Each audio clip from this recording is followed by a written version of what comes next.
नमस्कार विद्यार्थी आणि शिक्षक बांधवांनो, पहा इयत्ता 7वी स्कॉलरशिप परीक्षेचा जो पेपर आहे तो कसा असणार आहे आणि त्यावरती आपण हा व्हिडिओ घेणार आहोत. पहा म्हणजेच याच पद्धतीचा पेपर तुम्हाला 26 तारखेला असणार आहे, त्याच्यामुळे हा व्हिडिओ तुम्ही तुमच्या मित्रांना देखील शेअर करायचा आहे. पहा खालील उतारा वाचा व प्रश्नांची उत्तरे द्या.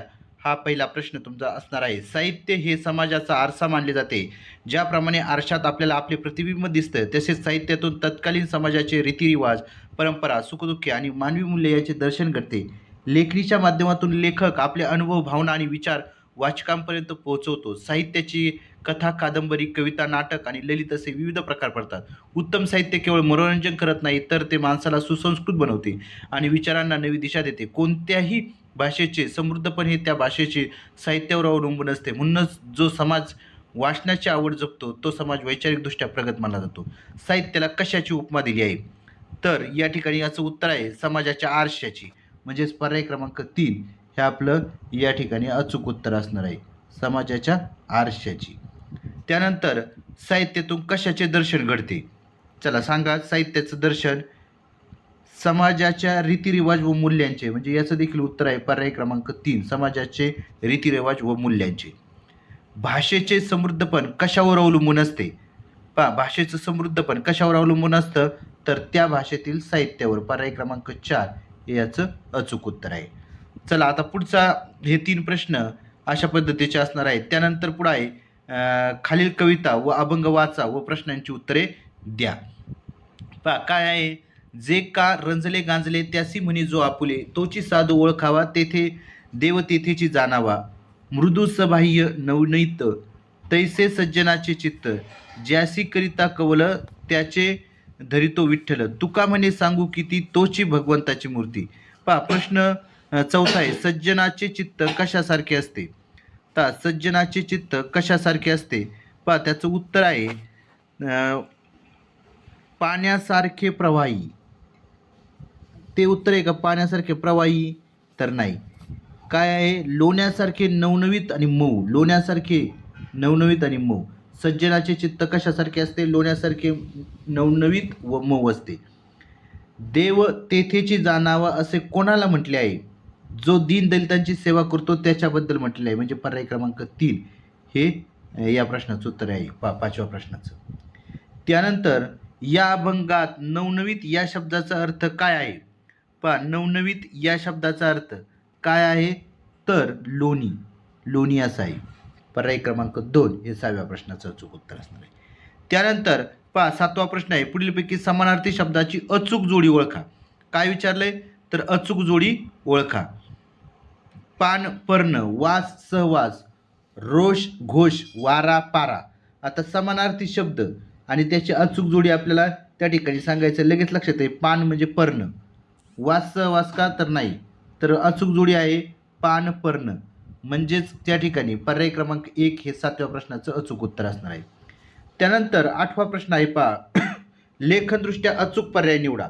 चिरंजीव, संस्था, नियुक्त, शीर्षक. काय आहे? लेखनदृष्ट्या अचूक पर्याय म्हणजे शुद्ध पर्याय. त्या ठिकाणी शुद्ध शब्द आहे संस्था. काय? संस्था. पर्याय क्रमांक 2. त्यानंतर 9वा प्रश्न आहे. मूर्खाशी टिंबटिंब घालण्यात काही अर्थ नसतो. रिकाम्या जागी योग्य अलंकारिक शब्दाची निवड करा. पहा मूर्खाशी वितंडवाद, वादविवाद, खडाजंगी, भागीरथ प्रयत्न. पहा आता मूर्खाशी टिंबटिंब घालण्यात काही अर्थ नसतो. या प्रश्नाचं उत्तर आहे पहा वितंडवाद. म्हणजे मूर्खाशी वितंडवाद घालण्यात काही अर्थ नसतो. त्यानंतर 10वा प्रश्न आहे. छत्रपती शिवाजी महाराज टिंबटिंब कडक शासक करत असत. रिकाम्या जागी योग्य शब्दसमूह निवडा.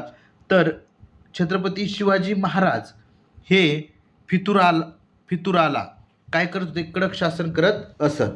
त्यानंतर 11वा प्रश्न आहे. पहा त्याग करणे या अर्थाचा वाक्प्रचार निवडा. काय? त्याग करणे. त्याग करणे या अर्थाचा योग्य वाक्प्रचार आपल्याला त्या ठिकाणी निवडायचा आहे. पहा मोह करणे, कासावीस होणे, पाणी टाकणे, पाणी सोडणे. पहा त्याग करणे म्हणजेच काय करणे? पाणी सोडणे. पर्याय क्रमांक 4 हे आपलं अचूक उत्तर असणार आहे. त्यानंतर 12वा प्रश्न आहे. दिलेल्या पर्यायातून म्हण नसलेला पर्याय ओळखा. उंदराला मांजर साक्ष म्हण आहे. एका माळेचे दिवे, इकडे आड तिकडे वीर ही देखील म्हण आहे. एरे माझ्या मागल्या ही देखील म्हण आहे. पहा एका माळेचे मणी अशी म्हण आहे, पण या ठिकाणी काय केलं, एका माळेचे दिवे, म्हणजेच 12व्या प्रश्नाचं उत्तर आहे पर्याय क्रमांक पहा, म्हण नसलेला पर्याय. म्हण नसलेला पर्याय काय, एका माळेचे दिवे हा म्हण नसलेला पर्याय आहे, पर्याय क्रमांक 3. त्यानंतर पहा 13 आणि 15 साठी सुसंगत वाक्याचा परिच्छेद तयार करा असा प्रश्न आपल्याला विचारला जातो. या ठिकाणी आपल्याला काय करायचं आहे, 13 आणि 15 हे प्रश्न सगळे वाचून घ्यायचे आणि मगच आपल्याला काय करायचं आहे, तो प्रश्न सोडवायचा आहे. आमचा हा पहिला टिंबटिंब प्रवास होता. वरून निसर्ग कसा दिसेल याचे कुतूहल वाटत होते.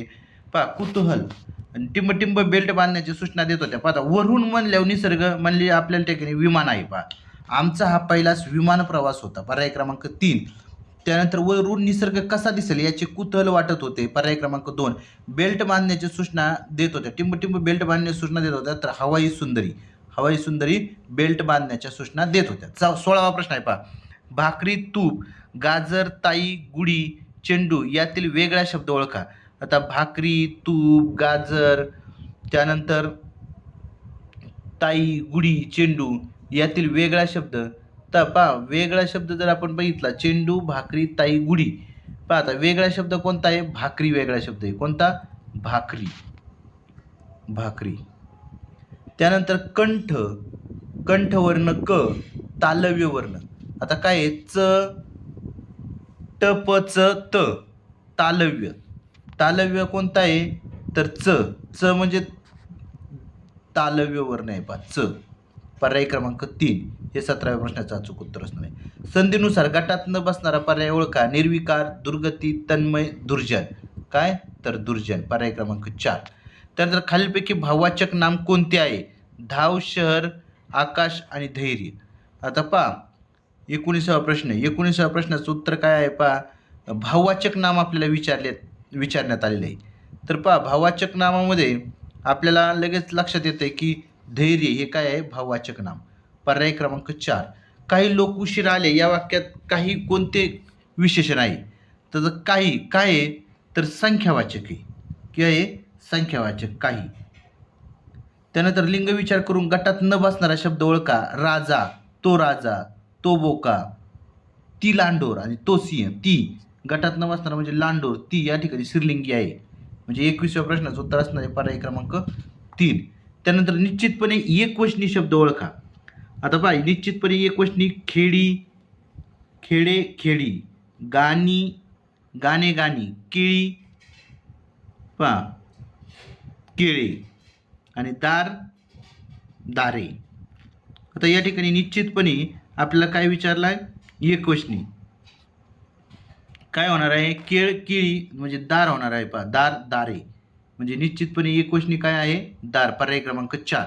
कऱ्याचे पाणी या पुस्तकाचे लेखक कोण. खूप महत्त्वाचा प्रश्न आलेला आहे. पहा कऱ्याचे पाणी या पुस्तकाचे लेखक आहेत प्र के अत्रे. कोण, प्र के अत्रे, पर्याय क्रमांक 2. कऱ्याचे पाणी या पुस्तकाचे लेखक प्र के अत्रे. टिंबटिंब वृत्तात 12 अक्षरे असतात. पहा आता कोणत्या वृत्तात 12 अक्षरे असतात ते तुम्हाला विचारण्यात आलेले आहे. म्हणजे याचं उत्तर आहे पहा भुजंग प्रयास. कोणत्या वृत्तामध्ये, भुजंग प्रयास या वृत्तामध्ये काय आहेत की 12 अक्षरं आलेले आहेत. पहा त्यानंतर भाषेच्या अलंकाराचे मुख्य टिंबटिंब प्रकार पडतात. तर भाषेच्या अलंकाराचे मुख्य 2 प्रकार पडतात. अशा पद्धतीने हा इयत्ता 7वीचा मराठी विषयाचे जे प्रश्न आहेत 25 प्रश्न अशा पद्धतीचे असणार आहेत. यानंतर आपण गणिताचे जे 50 प्रश्न आहेत ते कशा पद्धतीचे विचारले जाणार आहेत ते देखील नंतरच्या व्हिडिओमध्ये पाहणार आहोत. अशा पद्धतीची ही जी प्रश्नपत्रिका आहे ती तुम्हाला फायनल परीक्षेमध्ये असणार आहे. त्याच्यामुळे नक्कीच ही प्रश्नपत्रिका तुमच्या मित्रांना शेअर करा. धन्यवाद. थँक्यू.